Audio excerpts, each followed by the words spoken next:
Penn State beat FIU with an F tier game. We just talked about how Georgia beat Austin Peay with, I think, a C tier game. I think Penn State beat FIU with an F tier game. They won 34-0 in the most lethargic fashion possible. Only up 10-0 at the half, 13-0 for parts of the third quarter, then 20-0, then they scored 14 points in the fourth.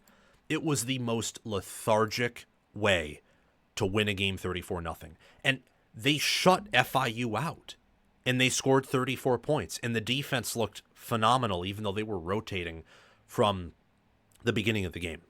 Before I resume, please like, share, subscribe, hit the notification bells, and comment your thoughts down below. I love your engagement. Don't just hit the notification bell for my main channel. Hit the bell for any team playlists attached to the video if interested. If your team is not there or you're not interested, please navigate to my home channel page. Check out the playlists tab. Your team will be there if it's a Power 4 team. And hit the notification bell so that you can get notified when I cover that specific team. If you want additional content, bonus content, sign up as a paid member of the channel with the appropriate tier. I also give priority reply to members. And check out our Discord server. It's free. You get to interact with me. I get to pop in there. And the Discord server will notify you when we go live or when I upload videos. Offense looked very concerning, though. I won't lie in that part. They didn't rotate as much as the defense, and they were clearly the inferior side of the ball. I will say, to be fair, though, much like Georgia, I think Penn State's playing with their food. They're running a pretty basic playbook. Penn State, for much of this game, was exclusively kind of limiting their receivers and their passing offense to 10 yards or fewer than that down the field. And you saw that where third quarter, they finally do play action and they're intentionally going deep here, and it's the route they're looking for. Pass, boom, score. I think they're hiding some things. That doesn't mean everything's sunshine and rainbows. That doesn't mean this wasn't a horrible game. It was. To have that much talent and to only go up 10-0 is pretty bad. But I think that this Penn State team's good enough based on preseason research that it's more like Michigan playing Bowling Green in 2023, Ohio State playing Nebraska last year, or how they looked in the first half against Akron, or how Georgia looked in 2022 against Kent State. Where, yeah, bad performance, but that shouldn't take away from how ridiculously good of a team you are. People shouldn't be selling you based on that. Allar's clearly off. Clearly. I know the plays are dumbed down. I know that the full playbook isn't there, but he's making some throws that are just, come on, like don't do that. He's making some throws that I really don't like. Missing guys a little bit, sometimes aiming it, throwing it just a little bit too far, a little bit too behind.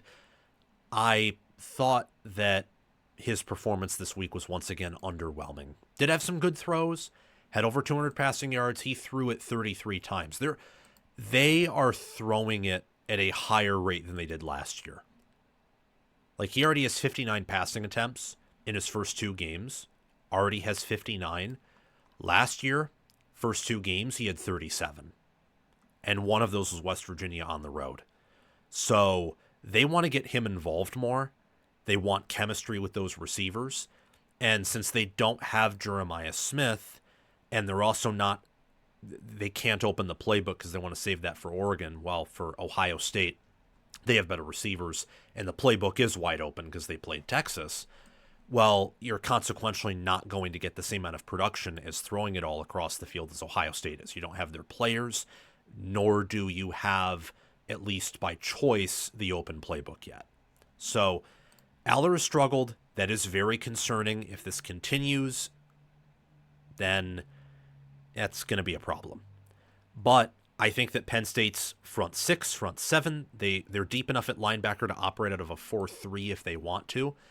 I'm impressed with Dominic DeLuca, Tony Roas, Amari Campbell. They look really good. I think that Penn State's defensive line with Alonzo Ford Jr., with Ty Blanding, Zane Durant, Denida Sutton, is just a D-line full of freaks. It's a top 2 defensive front in America and might be the best. I would put them and Texas in kind of a category of their own right now. What also it kind of bothered me about Penn State in this game, but also kind of made me chuckle and think it's not a problem. It felt like Penn State never believed FIU can win throughout the entire game. And their fans didn't obviously think so, but the way they were playing, there was no urgency. None. And yet FIU couldn't score a single touchdown. So you could think of that as a concern because you always want to see your team play with fire or play with their hair on fire. But you could also take it as a sign that, this team with an F game earns a shutout and looked really good defensively. And their offensive line, I thought, improved from week 1 to week 2. Still some work in progress, but the rushing attack did look better, did perform better. They ran for 209 yards, 6.7 yards per carry. They did have a 67-yard run, but, you take that away, 142 divided by 30, they ran for almost 5 yards per carry without that long run at the end there. That's better than last week where it was about, low 3, high 2, maybe high 3 before they put in the backups. And when they put in the backups, they actually looked better, which I think tells me that they're just trying to get reps. They're trying to get guys warm. Wouldn't be shocked if against Villanova they come out more with their hair on fire in terms of at least, play. They'll probably still hide the playbook a little bit. The team's extremely deep. I think much like Georgia, they're bored. The concerns I have with Penn State really outside of quarterback are defensive back play. Anthony Belgrave Shorter, you can tell that he's a redshirt freshman. He had a pretty bad angle on one of the longer runs FIU had, and there were some plays where Penn State got beat in coverage. I mean, their secondary, I think, is very talented. It should be better than last year's, but really ever since 2022, that secondary, I think, is underperformed relative to the talent they have. They are young there. They have depth, I think, everywhere on defense, but they're young at parts on DB, and I think there were some concerns to be had with how they played based on the film I watched. But overall, this is one of the best teams in America. I love where Penn State is. I would still have them, and I'm going to make a video on this week. I'd actually still have them as my number 1 team in college football.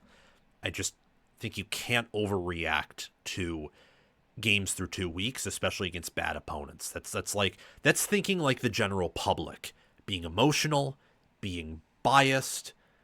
Don't do that. Seriously, don't do that. Stay grounded. Wait until conference play. Wait until the Oregon game. You will know who this Penn State team is when they play Oregon because Oregon's legit and Oregon's coming. So if you're thinking about selling your Penn State stock, wait until the Oregon game. But right now, I would not overreact to these results. Thank you so much for watching College Football with Sam. Remember to like, share, subscribe, hit the notification bells, and comment your thoughts down below. Again, for the notification bells, don't just hit the bell for my main channel, hit it for any team playlists attached, or if you're not interested in those teams, navigate to my channel homepage, to the playlists tab. There will be a playlist for your favorite team if it's a Power 4 team. Hit the notification bell for that playlist so you can get notified when I mention them or talk about the conference broadly that they reside in. If you want bonus content, sign up as a paid member. And our Discord server is totally free. You get to interact with me and several other diehard football fans in there. So do those things. Most of them are free. And if you want to go the extra mile, there's always the Patreon page and YouTube memberships.